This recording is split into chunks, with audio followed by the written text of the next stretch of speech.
Pacers slow down after racing ahead in Game 3, left chasing their success. The Knicks grind down the Pacers in Game 3's come-from-behind victory, leaving the Pacers searching for stable ground. Credit first, blame later, fix it all as quickly as you can after that. That was the Indiana Pacers' process in working through the whys of their blown lead against the Knicks in Game 3 of the Eastern Conference Finals. After grabbing a 2-0 series advantage by winning both games in New York, the Pacers were looking on course to sweep when they pushed out front 55-35 deep into the second quarter Sunday at Gainbridge Fieldhouse. True to their nickname and the Indy 500 race held earlier in the day. They played fast, shot well and had the Knicks on their heels. With the fat lead, though, something changed. Indiana slowed down. They sought out favorable matchups rather than challenging whomever, wherever on the offensive end. They nearly took on their frazzled opponent's personality. There's plenty of times when we're walking the ball up the floor as if we're the Knicks, Indiana center Miles Turner said Monday, when his team broke down video ahead of Tuesday's Game 4, TNT. We didn't play fast enough.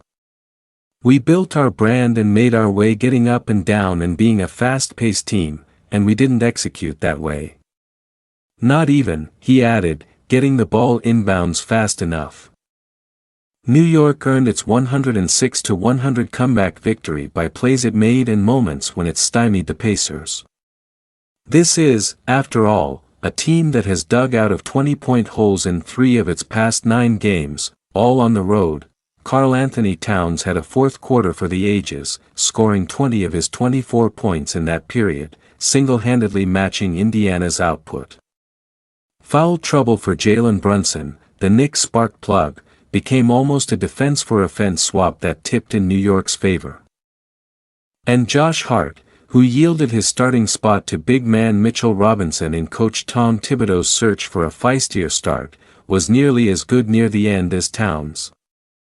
The versatile 6'4" Hart didn't attempt a shot in the fourth quarter but worked and hustled his way to a +16 rating in those 12 minutes. Still, the Knicks' efforts would not have been enough if not for some complicity from Indiana.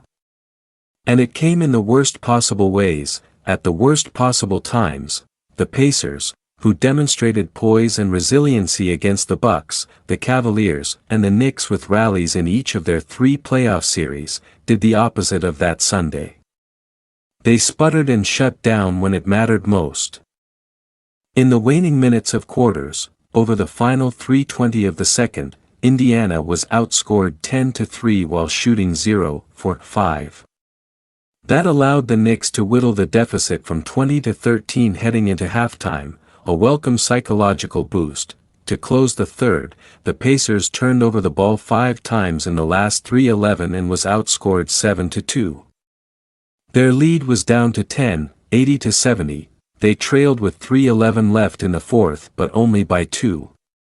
Then they missed their final 5 field goal attempts and was outscored 10-6, coaches everywhere, and Indiana's Rick Carlisle is no exception, preach staying focused at the starts and the ends of quarters, certainly halves, it's an execution thing, Carlisle said. We've got to recognize the situations. If it's 2-4-1, shot clock opportunity, we've got to time it right and execute better. If it's something else, we've got to do whatever that situation calls for better. He also said, aggression level has got to be better. Tempo's got to be better. Defense has got to be better. Rebounding's got to be better.